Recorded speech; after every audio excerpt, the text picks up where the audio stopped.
So we're going to do another demand factor calculation here, but this time we're not dealing with a house, an entire house or an entire dwelling unit. We are going to be dealing with a single range. So in this particular case, the question asks you what minimum size R90 copper conductors are required to supply power to a 240 volt, 14 kilowatt electric range in a dwelling unit. Maximum temperature termination rating is 75 degrees. So again, the insulation rating of 75 degree is going to have to be used when determining what conductor is going to suit the ampacity that we determine that range needs.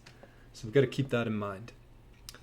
But when dealing with the demand factor of a single range, we are going to be looking at 8-300. So the subheading here is branch circuits, and the further setting would have been demand factors. So the demand factors for different branch circuits, in this case, an electric range. So Subrule 1 says conductors of a branch circuit supplying range in a dwelling unit shall be considered as having a demand of 8 kilowatts where the rating of the range does not exceed 12 kilowatts. So going back to our question, we have a 14 kilowatt range. So we need to take for that initial 12 kilowatts, the initial 12 kilowatts, we're going to take that at 8,000 watts. Again, use demand factors because you're never going to have like the range up full blast and all the elements on, and have the light on, and every sort of feature of that particular range isn't going to be on at the same time. So we don't have to necessarily provide a conductor that's going to be able to handle that 14,000 watts. So the first 12 kilowatts is going to be taken at 8,000 watts, but then it says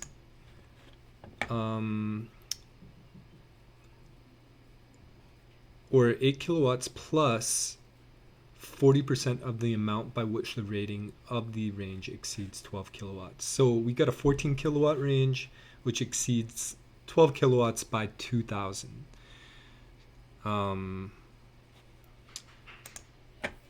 So we got the next 2,000 watts we're going to take at 40%, which is going to equal 800 watts.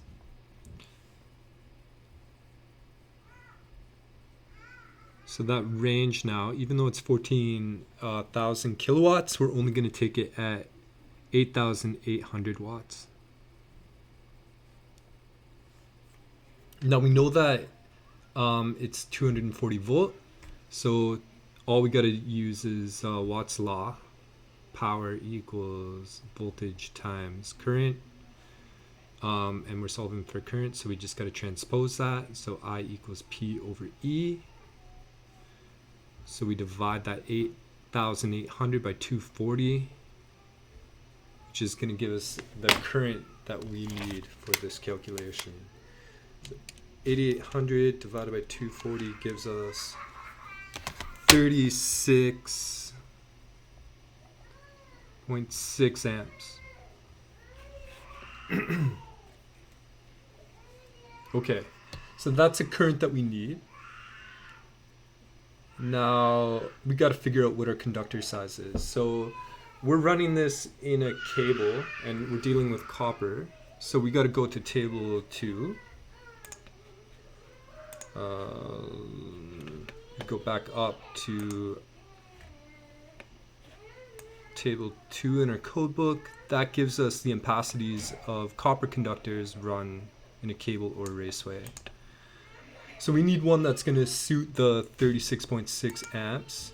Now we know that it's R90, but again the terminations are rated only for 75, so we got to use this column here, and that's going to allow us, we're going to use number 8, conductor. And that's suitable for 50 amps. Unfortunately, we can't use number 10. That's only good for 35 amps. That's not going to do us for the 36.66 amps that we have determined that this range is going to need. So number 8 will have to do us. Okay. So number 8,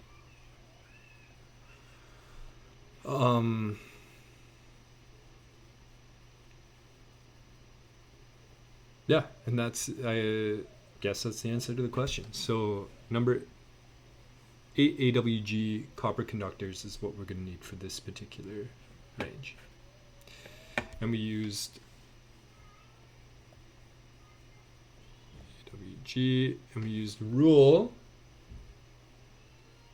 8,300, I believe. Hold on one second. 8,300.